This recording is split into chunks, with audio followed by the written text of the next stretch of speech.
yaitu sadar budaya resiko, di mana topik kita pada pagi hari ini adalah Young Business Risk, strategi pengelolaan aset BUMN dan data risiko dalam keputusan bisnis.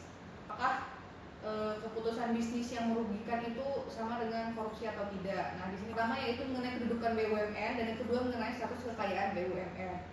Nah, di sini ada dua pendapat. Pertama, keuangan BUMN adalah keuangan negara, berarti otomatis kerugiannya pun merupakan kerugian negara, seperti itu. Kemudian terkait kutub kedua, keuangan BUMN adalah kekayaan badan hukum private. Nah, sekarang sudah terdapat pemisahan kekayaan BUMN. Nah, isu kuncinya itu adalah apakah perubahan status kekayaan BUMN mengubah batas pertanggungjawaban pidana korupsi atau tidak, dengan ada namanya Business Judgment Rule atau BJR, di mana ini nantinya adalah instrumen yang akan melindungi direksi dalam pengambilan keputusannya untuk perusahaan. Nah, ada 4 syarat kumulatif yang harus dipenuhi, yaitu bukan kesalahan atau kelalaian, kemudian good faith and due care, kemudian yang ketiga yaitu tanpa benturan kepentingan, keempat yaitu tindakan pencegahan. Jadi jika ternyata suatu direksi dalam pengambilan keputusan sudah melaksanakan keempat-empatnya, dia kemungkinan besar akan terselamatkan, bahkan jika ternyata keputusan yang dia ambil itu menyebabkan kerugian di suatu perusahaan. Jika suatu perusahaan itu mengalami kerugian, ada dua hal yang akan terdampak, yaitu pengurusnya sendiri yaitu dewan direksi, kemudian korporasi itu sendiri.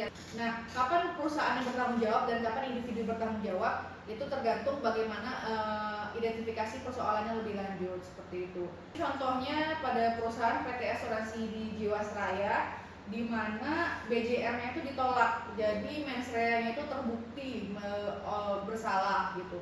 Putusan PN Jakarta Pusat kemarin yaitu 4 terdakwanya dijatuhi pidana seumur hidup. Matriks bagaimana perbedaan risiko bisnis versus indikasi adanya korupsi, dan kemudian bagaimana kita sebagai risk taker di perusahaan, kita harus mengenal apa yang namanya good corporate governance. Perusahaan kita harus memiliki yang namanya sistem kepatuhan atau compliance system yang teruji untuk mencegah fraud. Kemudian kita harus memiliki sistem pencegahan tindak pidana atau SMAP. Kemudian kita harus memiliki SOP pengawasan berjenjang.